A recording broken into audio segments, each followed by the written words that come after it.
Mais d'abord, donc en Israël, alors que la vague de terreur se poursuit, le pays montre au créneau contre Facebook. Le pays qui veut obtenir une législation internationale contre l'incitation à la haine sur les réseaux sociaux. Julien Baloul, vous nous en dites plus, pardonnez-moi. Oui, c'est une ONG israélienne qui est l'affaire de lance de ce combat. Elle s'appelle Shorat Adin. Elle se plaint en fait de l'incitation à la haine palestinienne sur le réseau social Facebook et des centaines de pages palestiniennes qui appellent au meurtre de juifs et au meurtre d'israéliens. Selon cette ONG, à chaque fois les pages ont été signalées au réseau social. Le réseau social n'a pas réagi, n'a pas supprimé ces pages. Une plainte a été portée par l'ONG au nom de 20 000 Israéliens, sans suite actuellement. Il se lance donc dans une campagne pour simplement passer des panneaux publicitaires dans le quartier de Mark Zuckerberg, chez lui en Californie. Et ce que vous voyez à l'écran, eh bien, c'est tout simplement une campagne pour récolter des fonds. Eh bien oui, parce que Daniel, faire une campagne publicitaire sur des panneaux d'affichage en Californie, ça a un coût. Ça coûte très exactement $30 000. Les $30 000, l'ONG ne l'a pas. On est en 2016, on passe par la participation, le financement participatif. Je vais y arriver. C'est pas litchi, quoi. Voilà, exactement, le crowdfunding en anglais. Ils appellent donc les Israéliens à verser de l'argent pour permettre à cette campagne d'avoir lieu. Et regardez le clip de la campagne. כשטרוריסטים פלסטינים קראו לרצוח יהודים בפייסבוק לא ראו. כשעשרות אלפי ישראלים התלוננו, בפייסבוק לא ראו.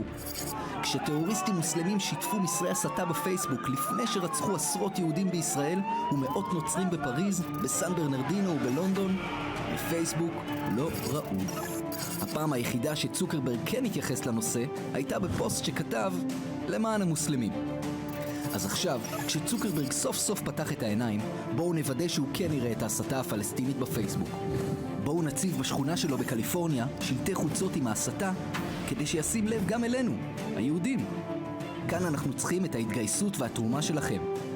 עזרו לנו לגייס $30,000, עלות שלטי החוצות ליד ביתו של צוקרברג.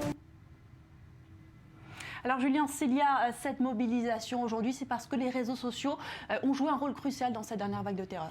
Oui, absolument. On précise tout d'abord que l'ONG israélienne qui est à l'origine de cette campagne est une ONG de droite, très ancrée à droite. Et donc, vous le disiez, en fait, les jeunes qui sont à l'origine des actes terroristes de ces dernières semaines et de ces derniers mois en Israël sont des personnes qui n'appartiennent en général à aucune organisation terroriste, qui se sont auto-radicalisées via de la propagande sur Internet. D'ailleurs, on le voit, le profil de ces jeunes, de ces personnes, de ces auteurs d'attentats, de ces terroristes sont souvent des personnes jeunes qui n'ont pas grand-chose à perdre. Et voici le genre de contenu qu'ils trouvent sur Internet, parce que souvent, il y a tout de même des incitateurs, des personnes qui incitent à la haine. Regardez le genre d'incitation qu'on trouve sur Facebook.